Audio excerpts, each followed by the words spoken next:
जब ब्रह्मा ने सृष्टि पैदा की ना, तब पहले मुझे पैदा किया था, तब से मुझे शरीर नहीं बदलना पड़ा, करके मेरा नाम एक तनु, नाम हमारो एक तनु भाई। और मैं आपको पहचानता हूं, मैं मंत्र दृष्टा महात्मा हूं। आपने अपना असली नाम नहीं बताया। तू प्रताप भानु का सचिव नहीं, नाम तुम्हारा प्रताप दिनेशा, सत्य केतु तो पिता नरेशा। प्रताप भानुला म्हटला, एवढं तंतोतंत सांगतायत हे महात्मा? गुरु प्रसाद सब जानिए राजा, मैं गुरु प्रसाद से सब कुछ जानता हूं। तू प्रताप भानु है, तुम्हारे पिता का नाम सत्य केतु है, कहीं न आप न जानिया काजा। विश्वास बसला की माझे गुरु सामर्थ्यशाली आहे। माझी एक इच्छा आहे महाराज, एक इच्छा आहे, चंद्र सूर्य असेपर्यंत माझं राज्य राहावं। एक उपाय आहे, तुला ब्राह्मणांना निमंत्रित करावं लागेल, त्यांना भोजन द्यावं लागेल, भोजनाची व्यवस्था मला पाहावी लागेल, आणि जेव्हा ब्राह्मण भोजन झाल्यावर तुला आशीर्वाद देतील तरच तुझं राज्य चंद्र सूर्य पर्यंत राहू शकेल। वैसा तो मैं किसी के घर नहीं आता, लेकिन तुम्हारे घर आऊंगा, आप शयन करो। प्रताप भानू झोपी गेला। प्रताप भानू थकलेला होता। झोप लागल्यानंतर कालकेतू नावाचा राक्षस आलेला आहे, आणि त्या कालकेतूची आणि कपट मुनीची बराच वेळ चर्चा झाली। कालकेतूनं योग मायेच्या द्वारा प्रताप भानूला त्याच्या नगरामध्ये पोहोचवलेला आहे। प्रताप भानू सकाळी जागा झाला, पाहते तर आपल्या महालामध्ये। प्रताप भानूने विचार केला, 70 योजन आपण अरण्यामध्ये रात्री होतो, आणि सकाळी जाग आली तर माझ्या महालामध्ये माझे गुरुदेव सामर्थ्यशाली आहे, त्यांनी मला रात्रीच इथे पोहोचवलेला आहे। आणि मग गुरुची वाट बघत काही दिवस गेले। एक दिवस कपट मुनी आलेले आहे, ब्राह्मणांकरता भोजनाची तयारी। भोजनामध्ये कपट मुनीनं मृगाचं मांस मिक्स केलं, याची कल्पना प्रताप भानूला नाही। सगळे ब्रह्मवृंद जेवायला आलेले आहे, आणि जेवायला आल्यानंतर जेवायला प्रारंभ करणार ब्रह्मवृंद, आकाशवाणी झाली। परुसन जबई लाग मही पाला, भई आकाशवाणी तेही काला। विप्रवृंद उठी उठी ग्रह जाऊ, हाय बड़ी हानि अन्न नहीं खाऊ। ब्राह्मणांनो उठा, आपापल्या घरी जा, अन्न सेवन करू नका। भयऊ रसोई भुसुर मासू, याच्यात मृगाचं मांस मिक्स केलेलं आहे। सबज उठे मान विश्वास। आकाशवाणीवरती विश्वास ठेवून सर्व ब्रह्मवृंद न देवता उठले, आणि ब्रह्मवृंदाने शाप दिला। बोले विप्र सकोप तव नहीं कछु कीन विचार, जाई निशाचर हो नृप मूळ सहित परिवार। ब्राह्मणाने शाप दिला। प्रताप भानु, भगवान ने हमारा धर्म बचाया है, मृगाचं मांस खाण्यासाठी आम्हाला बोलवलं, शाप आहे आमचा। 1 वर्षाच्या आत तुझ्या सर्व कुळाचा नायनाट होईल, आणि पुढच्या जन्मी तुम्ही सर्व राक्षस व्हाल। परिणाम 1 वर्षाच्या आत सर्व राजे एकत्रित येऊन सामूहिक हल्ला प्रताप भानूवरती केला, आणि प्रताप भानूच्या सर्व परिवारासहित नायनाट झाला। ब्राह्मणांच्या शापामुळे तोच प्रताप भानू पुढच्या जन्मी रावण झाला। त्याचा भाऊ अरिमर्दन कुंभकर्ण झाला, आणि धर्मरुची नावाचा प्रधान विभीषण झाला। तुलसीदास जी लिहितात, काल पाय मुनि सुन सोई राजा, भयउ निशाचर सहित समाज। 10 शिषताय 20 भुज दंडा, रावण नाम बेर बरी बंडा। प्रताप भानू रावण झालेला, भूप अनुजारी मर्दन नामा भयव कुंभकर्ण बलधामा प्रताप भानुचा बंधू अरिमर्दन नावाचा तो पुढे कुंभकर्ण झाला. सचिव जो रहा धर्म रुचि जासु भयव मात्र बंधु लघुतासु नाम विभीषण जय जग जान विष्णु भगत विज्ञान निधाना. खडतर तपश्चर्या केली. कुंभकर्णाने रावणाने विभीषणा. ब्रह्मदेव प्रसन्न झाले. गयऊ निकट तप देखी विधाता मागऊ बर प्रसन्न मय ताता. करे बिनती पद गही दस सीसा बोले बचर सुनऊ जगदीसा. हम काहू के मरई न मारे बाणर मनुज जाती दुई बारे. पहिल्यांदा तर मागणी मागितली ब्रह्मदेवा मला मरण नको. हम काहू के मरई न मारे. ब्रह्मदेव हसले. रावणा अरे मीच जर मरणार आहे बाबा तर तुला अमर कसं काय करणार. मीच मरणार आहे. ज्या दुकानामध्ये जो माल मिळतो त्याच्याच बाबतीत मागणी करायची असते. नाहीतर झोपलेलं होतं रात्री त्याला माहिती होतं आपल्या घरात नवीन बाळ जन्माला येणार आहे. सकाळी बाळाचा रडण्याचा आवाज ऐकला तसंच लुंगी बनींवर पळत गेलं दुकानात. शेठजी 2 किलो पेढे द्या. शेठजी म्हणाले तुमचा गैरसमज झाला. नाही रडतय म्हणजे मला काहीतरी झालं. हो तोच तुमचा गैरसमज झाला. नाही रडतय म्हणजे काहीतरी झालं. तुमचा गैरसमज झाला. अहो मला पेढे वाटायचे आहे 2 किलो पेढे द्या नगदी पैसे घ्या. तुमचा गैरसमज झाला. अहो 2 किलो पेढे द्या नगदी घ्या पैसे. बाबा बोर्ड वाचा तुम्ही. माझं दुकान जोड्याचं आहे. निदान बोर्ड वाचून तर आत प्रवेश करायचा. पण नगदी पैसे.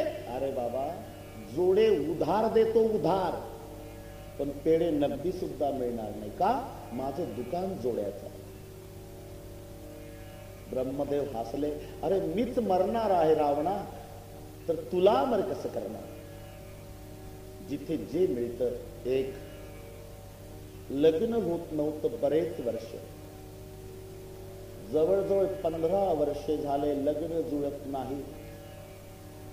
हनुमानजीची प्रार्थना करीत बसले. 15 वर्ष. सकाळ संध्याकाळ राम द्वारे तुम रखवारे होत न आज्ञा बिनु कई सारे. सबक कलहे तुम्हारी शरणा तुम रक्षक काहू को डरना. आपण तेज समारो तीन लोक कहते कापे भूत पिशच निकट नहीं आवे. महावीर जब नाम सुनावे. 15 साल के बाद हनुमान जी प्रसन्न हुए. कथा में जल्दी प्रसन्न हो जाते हैं. हनुमान जी ने कहा बोलो क्या चाहिए. बोले हनुमान जी बाबा 15 साल हुए मेरी शादी नहीं होती. 15 साल हुए हनुमान जी बाबा कृपा करो मेरी शादी बना दो. हनुमान जी को गुस्सा आया. गदा निकाले. बेवकूफ कही कि इतनी भी अक्ल नहीं. अगर मैं दूसरे की शादी बना देता हूं मेरे नहीं होती. जाओ ये माल रामचंद्र जी के दुकान में मिलता है. बेवकूफ कही का. आणि मग तो रामचंद्र प्रभूकडे आला. रामचंद्र प्रभूची प्रार्थना केली. नीलांबुज श्यामल कोमलांगम सीता समारोपित वाम भागम पाणौ महासायक चारु चापम नमामि रामम रघुवंशनाथम. रामचंद्र प्रसन्न झाले. बोलो क्या चाहिए. बोले प्रभु जी 15 साल हनुमान जी की प्रार्थना की. 15 साल के बाद हनुमान जी प्रसन्न हुए. बोले क्या चाहिए. तो मैंने कहा कि बाबा मेरी शादी बना दो. तो हनुमान जी गुस्सा आया. बोले बेवकूफ कही कि इतनी अक्ल नहीं. अगर मैं दूसरे की शादी बना देता तो मेरी नहीं होती. जाओ ये माल रामचंद्र जी की दुकान में मिलता है करके मैं आपके पास आया हूं. भगवान मेरी शादी बना दो. भगवान बोले जाओ हो जाएगी शादी. रामचंद्र प्रभूने आशीर्वाद दिला. हा घरी आला. दुसऱ्या दिवशी बिगर निमंत्रणाचे पाहुणे आले आणि बिगर हुंड्याचं जुळलं. लग्न झालं. पण 16 वर्षे लग्न होत नव्हतं. 16 वर्षांनी लग्न झालं. इतकं खुशीत आलं. इतकं खुशीत आलं. 2 महिन्यांनी महाशिवरात्रीच्या निमित्ताने यात्रा होती. त्या यात्रेला बायकोला घेऊन गेले. कारण नसता उद्योग. दुपारच्या 2 वाजेपर्यंत बायको माग माग माग माग माग माग होती. पण 2:30 वाजता जेव्हा गर्दी वाढली रेटारेटी सुरू झाली तेव्हा बायको हरवली. संध्याकाळपर्यंत बायको सापडेल. दुसऱ्या दिवशी बिगर चपलाचं अख्ख्या तालुक्यात फिरलं, जिल्हा फिरलं, 8 दिवस फिरलं, कुठं बायकोचा तपास लागत नाही. झाली, हरवली बायको. मग वैतागून रामचंद्र प्रभूकडे आलं. प्रभूची प्रार्थना केली. रामचंद्र प्रभू प्रसन्न झाले. क्या चाहिए? बोले, भगवान आपकी असीम कृपा से मेरी शादी तो बनी थी, लेकिन मैं मेरे पत्नी के साथ जतरा देखने गया था. मालिक दोपहर के 2 बजे तक पत्नी पीछे पीछे थी, लेकिन 2:30 बजे कहाँ चली गई, तलाश नहीं लगता. मेरे मालिक 8 दिन हो गए, कुछ करो, मेरे पत्नी का तलाश करो. रामचंद्र जी बोले, बेवकूफ कहीं के, इतनी भी अक्कल नहीं. अगर मैं दूसरे के पत्नी का तलाश करना लायक होता तो मेरे जानकी का तलाश करने हनुमान को क्यों भेजता. जाओ ये माल बजरंग बली के दुकान में मिलता. यहाँ तो ब्रह्मदेव हंसने लगे. रावण, अरे मैं स्वयं मरने वाला हूं, तो आपको मैं अमर कैसे कर सकता हूं. कुछ बदल कर मांगो तो ठीक है. बानर बनुज जान दुई मारे. माझं मरण फक्त नर अथवा वानर यांच्या हातून व्हावं. प्रभू तथास्तु. ये व मत तुम बड़ तपकीना.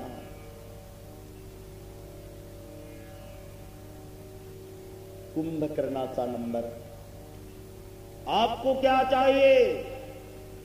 कुंभकर्णाला इंद्रपद मागायचं होतं. देवतांनी मीटिंग घेतलीवर देवता सरस्वती मातेला सांगतायत, माते काही करा, याच्या जिभेवर जडत्व आणा. याला इंद्रपद म्हणता येता कामा नये, काही करा. सर्व देवतांनी प्रार्थना केली. सरस्वतीने याच्या जिभेवर एवढं वजन टाकलं, एवढं वजन टाकलं. ब्रह्मदेव म्हणतात, बोलो क्या चाहिए? इंद्रपद मागणार होतं, पण जीभच उचले ना. खूप प्रयास केला. बोलो, जल्दी बोलो. निद्रापद मागून बसलं. जाओ, सो जाओ.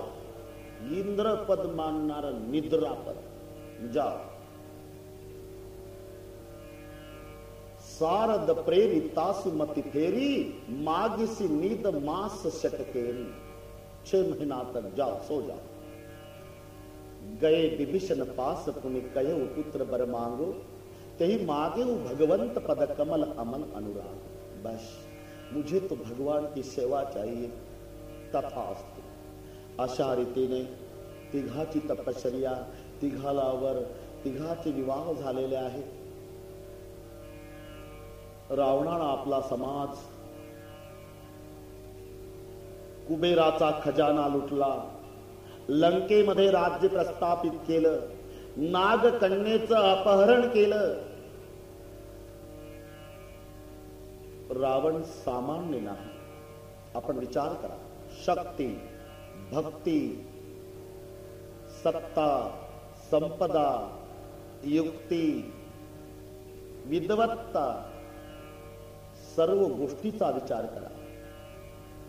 रावणाची संपत्ती 5 लाख घर दगडाची, 7 लाख विटाची, 1 कोटी काशाची, 1 कोटी तांब्याची, 7 कोटी घर सोन्याची. एवढी रावणाची संपत्ती आहे. सत्तेचा विचार करा. गाढवळी गजानन सटवी करी बाळणपण.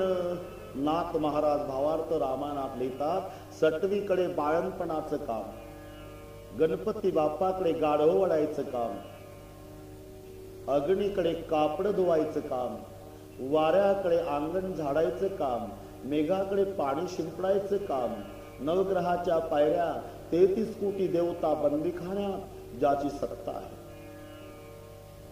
भक्तीचा विचार करा.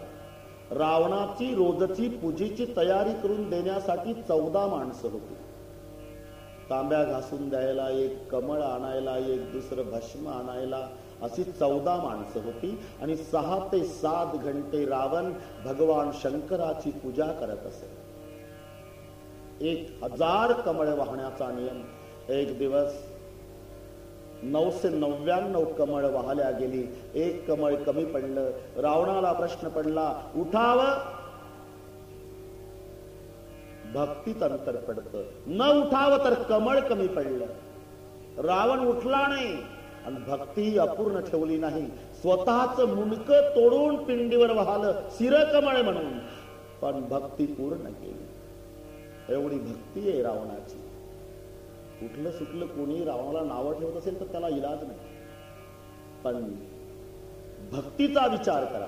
हेतू वेगळा असेल तो वाचो. भक्ती मुंडकं तोडून वाहलं. आम्ही तर बाथरूम मध्ये आंघोळ झाली म्हणजे देवघरात येईपर्यंत एक अभंग म्हणता म्हणता 4 वेळा विचारतो. आंघोळ झाली की त्या बाथरूम मध्ये निघतं, देवघरापर्यंत अभंग म्हणत येतं आणि त्या अभंगात 4 वेळा विचारतो. सुंदर ते ध्यान उभे विटेवरी करकटावरी ठेवण्या, ठेवला का तुळशी हार गळा काशे पितांबर आवडे निरंतर हेची ध्यान, झाला का मकर कुंडले तळपती श्रवणी कंठी कौस्तुभणे विराजित, आणला का एकदा पुढं आणला की तुका म्हणे माझे हेची सर्व सुख, एका कपात आमचा काकडा ज्ञानेश्वरी हरिपाठ. एक कमळ कमी पडलं तर ज्या रावणानं स्वतःच मुंडक तोडून वाहलं पिंडीवर, धन्य भाग्य रावणाचे दास झाले शंकराचे. भक्ती आहे, शक्ती आहे. किती शक्ती? 3 वेळा कैलास पर्वत हलवला एवढी शक्ती आहे, संपत्ती आहे, सत्ता आहे, युक्ती आहे. किती युक्ती? जेव्हा रावण राजा जनकाकडे जातो तेव्हा जनक राजाला रावणाने विचारलं, जनक क्या लंकेश धनुराधव वा कन्यादव, त्याला युक्ती म्हणतात. आधी धनु की आधी कन्या? धनुराधव वा कन्यादव. म्हणजे यातून रावणाला हे सांगायचं आहे की एकंदर 12 राशी आहे. 12 राशीमध्ये 9 नंबरची रास धनु आहे, 6 नंबरची रास कन्या आहे. क्रमानुसार पहिल्यांदा कन्या, नंतर धनु, मग धनुराधव वा कन्याधव. जर कन्या 6 क्रमांकाला, धनु 9 क्रमांकाला, तर आधी कन्या देऊन टाका ना महाराज, धनुचं नंतर बघू. ही युक्ती आहे, धनुराधव वा कन्याधव. पण ते जनक आहे, एका वाक्यात निरुत्तर केलं. लंकेश नक्षत्र कुशलो भवान, नक्षत्र कुशलो भवान. एक संधी, एक विग्रह. नक्षत्र कुशलो भवान, नक्षत्र मोजण्यास तू कुशल आहेस रावणा, पण नक्षत्र कुशलो भवान, क्षत्रिय धर्मात तरबेज नाहीस. जर तू स्वतःला वीर समजतो तर वीराचं लक्ष आधी शस्त्राकडे गेलं पाहिजे. तू इथं पंचांग सांगत बसला, धनुराधव वा कन्याधव, नक्षत्र कुशलो भवान, नक्षत्र कुशलो. युक्ती, शक्ती, सत्ता, संपदा, विद्वत्ता, सर्व गोष्टीचा विचार करा. अजून एक वैभव सांगतो. रावणाच्या घरातली एकट्याची लोकसंख्या 3,05,000. 3,05,000 एकट्याची लोकसंख्या. 1,00,000 पुत 1,25,000 नाती, उस रावण को दियान बाती. पण 1,00,000 पुत 1,25,000 नाती, 1,00,000 मुलं, 1,25,000 नातू, 2,25,000 मिलिटरी एकट्याची. आणि पुन्हा एक आकडा सर्वांना पाठ आहे, वारकरी सांप्रदायिक तर सर्वांना पाठ. आज आमचे पूजनीय श्रीराम महाराज आलेले आहेत. आपण पहा, सर्वांना प्रमाण माहित. 80 सहस्त्रदयाच्या कामिनी सुंदरा, मुखे मंदोदरा पतिव्रता. 80 सहस्त्रदयाच्या कामिनी सुंदरा, 1,00,000 मुलं, 1,25,000 नातू, 80,000 बायका, 3,05,000 एकट्याच्या घरातली लोकसंख्या. रावणाने आपल्या सर्व सेवकांना आदेश दिला, जा रे, जिथे जिथे कथा, कीर्तन, प्रवचन, होम हवनादी यज्ञ यागादी क्रिया चाललेल्या आहे, बंद पाडा आणि ऋषी मुनीकडून टॅक्स वसूल करून या. टॅक्स. जेव्हा ऋषी मुनीकडे रावणाचे सेवक येतात, ऋषी मुनीकडे सेवक आल्यानंतर विचारलं, ती कथा या रामायणात नसली तरी मी बाकीच्या वाचनातून याला जोडतो. आम्ही रावणाचे सेवक आहोत, ठीक आहे. टॅक्स वसुलीसाठी आलेला. ऋषी म्हणाले, टॅक्स ऋषींच्याकडे? आमच्याजवळ काय रे बाबा? लंगोटी, कमंडलू, रुद्राक्षाची माळ. कमंडलूवर टॅक्स, रुद्राक्षाच्या माळावर टॅक्स, लंगोटीवर टॅक्स? अरे मग अशा राजाला रक्त दिलेलं बरं. सर्व ऋषी एकत्रित आले. त्यांनी आपल्या अंगाचं थोडं थोडं रक्त काढलं, एका माठामध्ये भरलं. तो माठ कापडानं गुंडाळला आणि सांगितलं, जा तुमच्या राजाला हा माठ नेऊन पोचता करा. आणि एक लक्षात ठेवा, जर गेल्या गेल्या रावणानं माठ उघडून बघितला तर तात्काळ रावण जागेवर मरून पडेल. आणि हा माठ तुम्ही ज्या ठिकाणी ठेवाल तिथे पाऊस पडणार नाही. जेव्हा ऋषीच्या रक्तानं भरलेला माठ घेऊन सेवक येतात, रावण खुशीत आला. अरे आणा टॅक्स, आणा. टॅक्स नाही महाराज, टॅक्स नाही. आणि बघू सुद्धा नका. हे ऋषींचं रक्त आहे या माठामध्ये भरलेलं. ऋषींचं रक्त आहे. आणि त्यांचा शाप आहे, जर तुम्ही माठ उघडून बघितला तर जाग्यावर मरून पडाल. आणि हा ऋषीच्या रक्तानं भरलेला माठ ज्या प्रदेशात ठेवाल ना तिथे पाऊस पडणार. असं आहे का? मग ठीक आहे. मला राजा जनकाने एकदा वादामध्ये हरवलं होतं, आता त्याची प्रजा त्रस्त करण्याची संधी मिळालेली आहे. हा ऋषीच्या रक्तानं भरलेला माठ मिथिला नगरीच्या हद्दीमध्ये नेऊन पुरून टाका.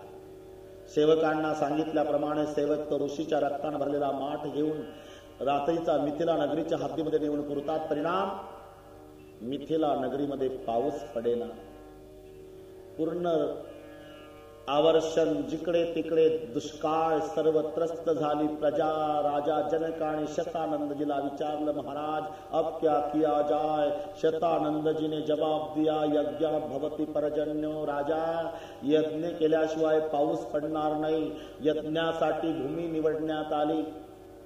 योगायोगानं ती भूमी निवडली ज्या भूमीमध्ये ऋषीच्या रक्तानं भरलेला माठ पुरलेला होता. आणि ती यज्ञासाठी निवडलेली भूमी स्वच्छ करायचं काम नांगरटीच्या द्वारा करायचं असते. तो नांगर स्वतः राजाला हाकायचा असतो. राजा जनकाच्या हातात नांगर आहे. नांगरट चाललेली आहे. नांगरट करता करता करता करता नांगराचा फाळ अडल्या गेला. नांगर काढला म्हणून बाजूला काढला नांगर. आणि त्या जागी जेव्हा खोदून पाहिलं तर आतमध्ये मोठा संदूक आहे. तो संदूक वर काढला, उघडला गेला तर त्यामध्ये जगन्माता सीतेचं प्रागट्य एकदा मोठ्या प्रेमाने. बोलिए जगन्माता की जय.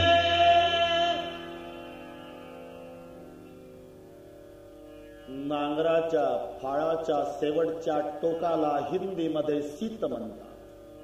आणि त्या सीतेच्या द्वारा प्रगट झाली म्हणून सीता. तो धरा की बेटी. जनकाने कन्या मानली म्हणून जानकी. काही लोकांना असा एक संशय येईल की राम जन्माच्या आधी जन्म सीतेचा दाखवला म्हणजे रामापेक्षा सीता वयानं मोठी तर नाही ना? नाही, हा कथाक्रम आहे. ओघाने जो प्रसंगाला तो सांगून पुढे जावं लागतं. तिथीपत्रामध्ये सीतामाईचं आणि रामचंद्राचं वय लग्न प्रसंगी सांगितलेलं आहे. वर्ष 15 के भय भगवाना, 9 बरस की जगशीय जाना. 9 वर्षाच्या सीता माता आहे तर 15 वर्षाची श्री रामचंद्र आहे. जगन्माता सीतेचं प्रागट्य. जिकडे तिकडे अधर्माचा सुळसुळा, धर्माची हानी, धार्मिक विधी बंद पडलेले आहे. सर्व राक्षसांच्या द्वारा साधू संत त्रस्त झालेले आहे.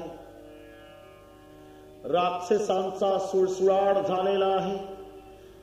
भगवान शिवजी ही कथा सांगत असताना मध्येच पार्वती आई बोलल्या, प्रभू काय देवी, राक्षस म्हणजे काय?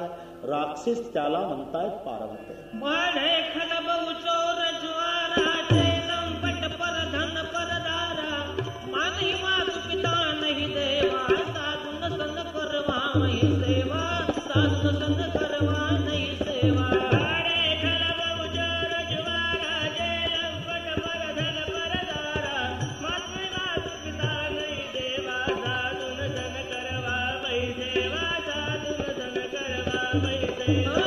नाही मातु पिता नहीं देवा साधुन सन करवा नहीं सेवा. जिनके यह आचरण भवानी ते जाने निश्चर सब प्राणी बारे घर बहु चोर जिमारा जे लंपट परधन परदारा जे लंपट परधन परदारा. नहीं मातु पिता नहीं देवा साधुन सन करवा नहीं सेवा. जिनके यह आचरण भवानी ते जाने निश्चर सब प्राणी बारे घर बहु चोर ज्वारा जे लंपट परधन परदारा जे लंपट परधन परदारा जे लंपट परधन परदारा. पाड़े खल बहु चोर जुआरा जे लंपट परधन परदहरा मानई मातु पिता नहीं देवा साधु न करवा वही सेवा.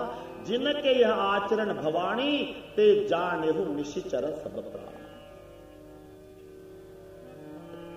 जे चोऱ्या करतात, जुगार खेळतात, परधन परदारा या बाबतीत अभिलाषा बाळगतात, मानही मातु पिता नाही देवा माय बापाला देवाला मानत नाही, साधू नसन करवावई सेवा साधू संतांची सेवा करीत नाही. जिनके यह आचरण भवानी ते जानेहु निशिचर सब प्राणी. पार्वते त्याला राक्षस म्हणतात. पूर्वी राक्षसांमध्ये सुद्धा माणुसकी होती, आता माणसात सुद्धा राक्षसकी आलेली. रामचंद्राच्या काळामध्ये वानर माणसासारखी वागत होती, आता कदाचित माणसंही वानरासारखी वागत असतील. वानर आणि नर यामध्ये फक्त एक अक्षराचा फरक आहे. वा लावला की वानर, वा काढला की नर. वेगळा प्रकारे जर फरक लक्षात आणायचा असेल तर ज्याला शेपूट आहे ते वानर, शेपूट नाही तो नर. त्याहीपेक्षा एक फरक, मताने यत्र गच्छन्ति तत्र गच्छन्ति वानरः, शास्त्राणि यत्र गच्छन्ति तत्र गच्छन्ति यो नरः. मतानि यत्र गच्छन्ति तत्र गच्छन्ति वानर. मतानुसार उड्या मारत त्याला वानर म्हणतात आणि शास्त्रानुसार चालतं त्याला नर म्हणतात. पूर्वी राक्षसात सुद्धा माणुसकी. लंकेमध्ये एवढ्या राक्षसामध्ये माणुसकी असणारी एक राक्षसी होती, तिचं नाव त्रिजटा. आणि म्हणून माता सीता फक्त वेळोवेळी सीतामाई त्या त्रिजटा राक्षसीलाच विचारत असते. सांगो त्रिजटे सखे मात बेटे देल काने दीर गुणात मन उतावे दुरी झाला बंध. त्रिजटा राहू न शके माझा प्राण कुडियात. मी वारकरी सांप्रदायिक रामायणकार असल्यामुळे तिकडचं सगळे इकडे येतात, पण संयुक्तिक आहे विषयाला. त्रिजेटेला सीतामाई विचारते, सांग ओ त्रिजेटे सखे मात बेटी देल काने दीर गुणात. माणुसकी असणारी राक्षसी, माणसात सुद्धा राक्षस. आपण पहा, आता सध्या जनावरांची उपमा माणसाला द्यावी तर जनावरांचा जाहीर अपमान आहे. इतका खाली दर्जा माणसाचा आहे. वाघ कितीही भुकेनं व्याकुळ झाला, किती क्रोधायमान झाला, तरी क्रोधायमान झालेला वाघ आपल्या जात भाईला फाडून खात नाही. वाघ कितीही भुकेनं व्याकुळ झाला, किती क्रोधायमान झाला, तरी क्रोधायमान झालेला वाघ आपल्या जातभाईला फाडून खात नाही. पण रागात आलेला माणूस 50-50 माणसाचा खून केल्याशिवाय राहत नाही. इतका खाली दर्जा माणसाचा. अजून जात जनावरांना कळते. वाघ एकमेकाला फाडून खाणार नाही, पण माणसं लोभापोटी माणसाचा खून करायला माग पुढे पाहणार नाही. म्हणून सध्या उपमा जनावराची माणसाला द्यावी, तर जनावरांचा जाहीर अपमान आहे. एक बरं आहे, जनावर बोलत नाही, नाहीतर जनावर बोलली असती तर कथा कीर्तन संपल्यावर बोवाची कॉलर पकडून विचारलं असं जनावरांनी, काय महाराज आमचं का नाव घेतलं कथेत कीर्तनात, आम्ही का वाईट वागलो माणसापेक्षा, असा प्रश्न 2001 साली जनावरांनी सुद्धा विचारला असता. आपण पहा, शुद्ध शाकाहारी हत्ती आहे, शुद्ध मांसाहारी वाघ आहे. वाघ भुकेनं मेला तरी गवत खात नाही, हत्ती भुकेनं मेला तरी मांस खात नाही. माणसाला काहीच पुरत नाही. मी जनावरांचं सांगतो. आणि म्हणून भगवान शंकर पार्वती माईला सांगतायत, पार्वते माणसात सुद्धा राक्षस आहे, माणसात. मग माणसातले राक्षस ओळखायचे कसे प्रभू? बाडे खल बहु चोर जुवारा जे लंपट पर धन परदान मा नहीं मातु पिता नहीं देव साधो न करवा वै सेवा जिनके आचरण भवानी. पार्वते राक्षस त्याला म्हणतात. पृथ्वी सर्व सहन करायला तयार आहे, पण पापाचा अतिरेक झाला म्हणजे तिला तो बोजा सहन होत नाही. एखाद्या माणसाच्या डोक्यावर त्याच्या क्षमतेपेक्षा जर जास्त बोझा दिला, 1 क्विंटलचं पोतं जर त्याच्या डोक्यावर दिलं तर पायापासून डोक्यापर्यंत तो माणूस लटलट लटलट लटलट कापतो. का? त्याचं उत्तर आहे, त्याच्या क्षमतेपेक्षा बोझा जास्त झाला. तसं पृथ्वीवर जेव्हा पापाचा अतिरेक होतो तेव्हा पृथ्वीला कापर सुटतं, थरकाप सुटतो, आणि त्याला संत वाङ्मयामध्ये भूकंप म्हटल्या जातं. कंपन पावणे. कुंभ पाकाची शरीरे भूमी कापे त्याच्या भारे. भूमी कापे, थरकाप सुटतो पृथ्वीला, त्याला म्हणतात भूकंप. कशामुळे? कुंभ पाकाची शरीरे भूमी कापे त्याच्या, तिला असह्य होत. नाहीतर सहन करणं हा धर्म पृथ्वीचा आहे. जर समाजातून एखादा माणूस गेला, मांडीला जर लात लागली, नमस्कार केला नाही, तर तो तांबडे डोळे करून वर पाहतो. काय रे माणसं तुडवत चालला का, दिसत नाही का? माणसांची लात माणसाला लागली तर माणसं सहन करीत नाही. आम्ही 85 वर्षे जोडे घालून पृथ्वी तुडवली, एकही दिवस धरणी माता रागावली. सहन करणं हा धर्म पृथ्वीचा आहे. ती सर्व सहन करायला तयार आहे. पण जेव्हा पापाचा अतिरेक होतो तेव्हा पृथ्वी सहन करीत नाही. अधर्माची वाढ झाली, धर्माची हानी झाली, पृथ्वीला पापाचा बोजा सहन होईना, आणि मग पृथ्वी गायीचं रूप धारण करून आपला पिता ब्रह्मदेव त्यांच्याकडे तक्रार मांडायला गेलेले. धेनु रूप धरी हृदय विचारी, धेनु रूप धरी हृदय विचारी, धेनु रूप धरी हृदय विचारी, धेनु रूप धरी हृदय विचारी. गई तहा जह सुरमुन झारी, गई तहा जह सुरमुन झारी, गई तहा जह सुर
विचारी गायीच्या रूपामध्ये पृथ्वी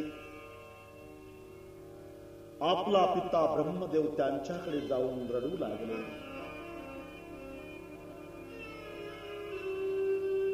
वत्सरूपी पृथ्वी ब्रह्मया पासी जाय, नेत्री वाय तोय सांगतसे.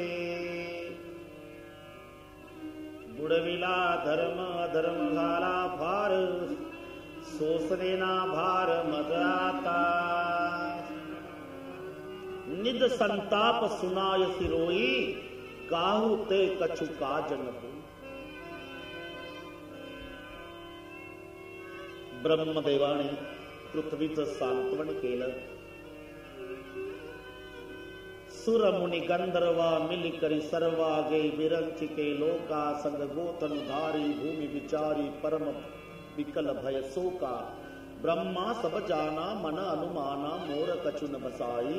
जा करिते दासी सो अविनाशी, हमरे तोर सहाय. आणि मग सगळे देवता विचार करतात. बैठे सुर सब करे विचारा, कह पाए प्रभु करे पुकारा. पुर बैकुंठ जान कह कोई, को कह पय निधि बस प्रभु सोई. सर्व देवता बसले. देवता बसून विचार करतात, प्रभू कुठे असतील. पुर बैकुंठ जान कह कोई. काही म्हणाले प्रभू वैकुंठात, काही म्हणाले प्रभू क्षीरसागरात. ही कथा शिवजी मां पार्वतीला सांगतायत. पार्वती ते समाज गिरिजामय रहे. त्यावेळेला त्या समाजामध्ये मी होतो. काही म्हणतात भगवान क्षीरसागरात असेल, काही म्हणतात वैकुंठात असेल. अवसर पाय बचन एक कहू. मी उभा झालो आणि सांगितलं, बाबा आप ऐसे क्यों चर्चा कर रहे हो. कोई वैकुंठ बोल रहे, कई पयनिधि बोल रहे. अरे भगवान तो सभी जगह है, सभी जगह. हरि व्यापक सर्वत्र समाना, हरि व्यापक सर्वत्र समाना. हरि व्यापक सर्वत्र समाना, हरि व्यापक सर्वत्र समाना. प्रेम से प्रगट होई मैं जाना, प्रेम से प्रगट होई मैं जाना. हरि व्यापक सर्वत्र समाना, हरि व्यापक सर्वत्र समाना. प्रेम से प्रगट होई मैं जाना, प्रेम से प्रगट होई मैं जाना. हरि व्यापक सर्वत्र समाना, हरि व्यापक सर्वत्र समाना. अग जगमय सब रहित विरागी, अग जगमय सब रहित विरागी. प्रेम से प्रभु प्रगट जिमि आगी, प्रेम से प्रभु प्रगट जिमि आगी. प्रेम से प्रभु प्रगट जिमि आगी, प्रेम से प्रभु प्रगट जिमि आगी, जिमि आगी. हरि व्यापक सर्वत्र समाना, हरि व्यापक सर्वत्र समाना. प्रेम से प्रगट होई मैं जाना, प्रेम से प्रगट होई मैं जाना. हरि व्यापक सर्वत्र समाना, हरि व्यापक सर्वत्र समाना. व्यापक सर्वत्र समान। भगवान शिव जी कहते हैं भवानी, उस समय मैंने सभी को कहा भाई सब जगह भगवान है, हरि व्यापक सर्वत्र समान। अगर आपको देखना है तो प्रार्थना करनी होगी। क्यों? प्रेम ते प्रगट होई मैं जान, देश काल दिशि विदिशि माही, कहो सो कहा जहां प्रभु नाही, अग जगमय सब रहित विरागी, प्रेम ते प्रभु प्रगट ही जिमी आगी। जस लाकडामध्ये अग्नी आहे पण घर्षणानं प्रगट होतो, तसं प्रार्थनेनं प्रभू तुम्हाला दर्शन दिल्याशिवाय राहणार नाही। मोरो बच सबके मनमाना, मोरो बचन सबके मनमाना, साधु साधु करी ब्रह्म बखाना। सुनी बिरंची मन हरस तन पुलक नयन बह नीर, स्तुती करत जोरी कर सावधान मति धीर। आणि मग सर्व देवता परमात्म्याची प्रार्थना करायला एकत्रित सर्व सज्ज आहे। प्रभूची सामूहिकरित्या प्रार्थना करतायत, तेव्हा आपण सर्वांनी या प्रार्थनेमध्ये अति आनंदानं टाळी वाजवून सहभागी व्हायचं आहे। सीताराम राम राम सीताराम राम राम सीताराम राम राम सीताराम राम राम सीताराम राम राम सीताराम राम राम सीताराम राम राम सीताराम राम राम सीताराम राम राम सीताराम राम राम सीताराम राम राम सीताराम राम राम सीताराम राम राम सीताराम राम राम सीताराम राम राम सीताराम राम राम। जय जय सुरनायक जन सुखदायक, प्रणत पाल भगवंता। सीताराम राम राम सीताराम राम राम सीताराम राम राम सीताराम राम राम। गोपीज हितकारी जय असुरारी, सिंधु सुता प्रिय गंगा।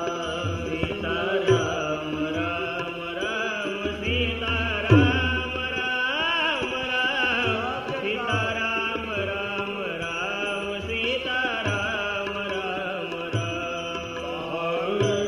सुर धरणी भूत करणी, मर्म न जानई कोई।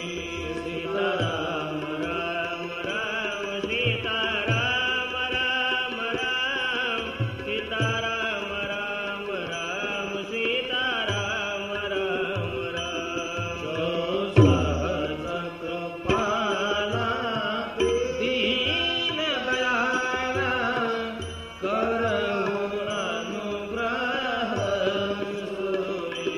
सीताराम राम राम सीताराम राम राम सीताराम राम राम सीताराम राम राम। जय जय अविनाशी सब घट बासी, व्यापक परमानंद। सीताराम राम राम सीताराम राम राम सीताराम राम राम सीताराम राम राम। विगत गोपीकं जत पुनीतं, मायारहित मुकुंदा। सीताराम राम राम सीताराम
सब देवताओं ने इकट्ठा कर जब प्रार्थना की भगवान की,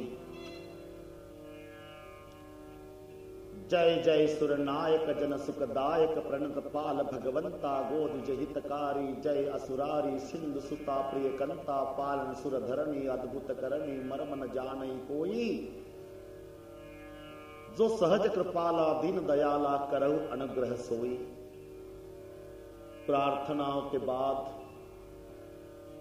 आकाशवाणी हुई, जानी सभय सुर भूमि सुनि बचन समेत सने, गगन गिरा गंभीर भय हरणि शोक संदय। आकाशवाणी देवतान्नो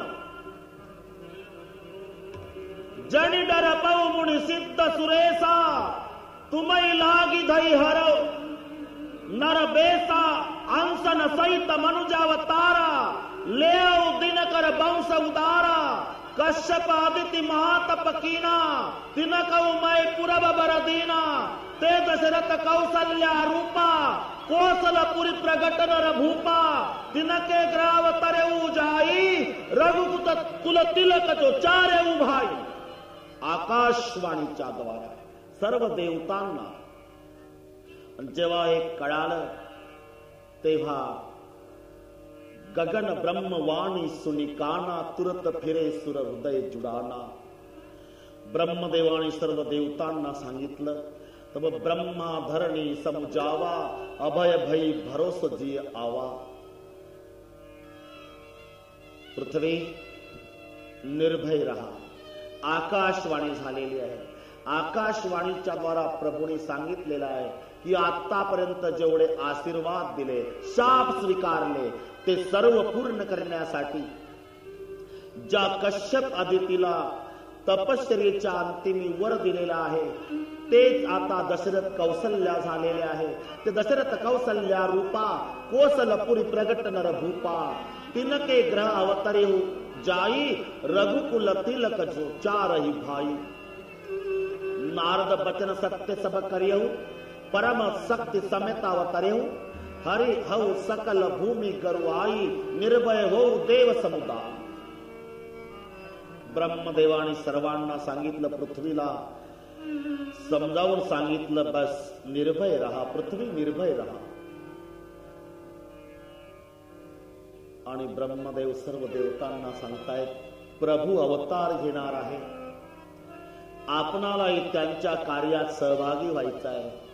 जेव्हा भगवान प्रभू अवतीर्ण होणार, आपण सुद्धा वानर तनु धरी धरी मही हरि पद सेव उजाई निज लोकई बिरंची गे देवन यही सिखाई.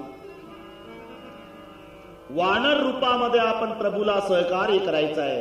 शिवजी ही कथा पार्वती आईला सांगतायत. या देवतांच्या समूहामध्ये भगवान शंकर आहेत आणि भगवान शंकराने सर्व देवतांचा हा निर्णय ऐकला. आपण वानर होऊ तेव्हा भगवान शंकराच्या आनंदाला पारावार नहीं. भगवान शंकर खड़े हो गए और सब देवताओं को कहा, ठीक है, ठीक है, आप सब देवता बानर बनने वाले हैं ना, बानर तनु धरी धरी मई हरिपद सेवऊ जाई, तो ठीक है, मैं भी सहभाग लूंगा. आप सब बानर बनोगे तो सबसे बड़ा बानर मैं बनूंगा. महादेव जी कहते हैं. गए देव सब निज निज धामा भूमि सहित मन कहु विश्राम. आता तुलसीदास जी ज्या नगरामध्ये प्रभू श्री रामचंद्राचा जन्म आहे,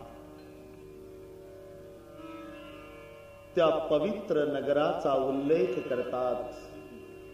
अवधपुरी रघुकुल अवधपुरी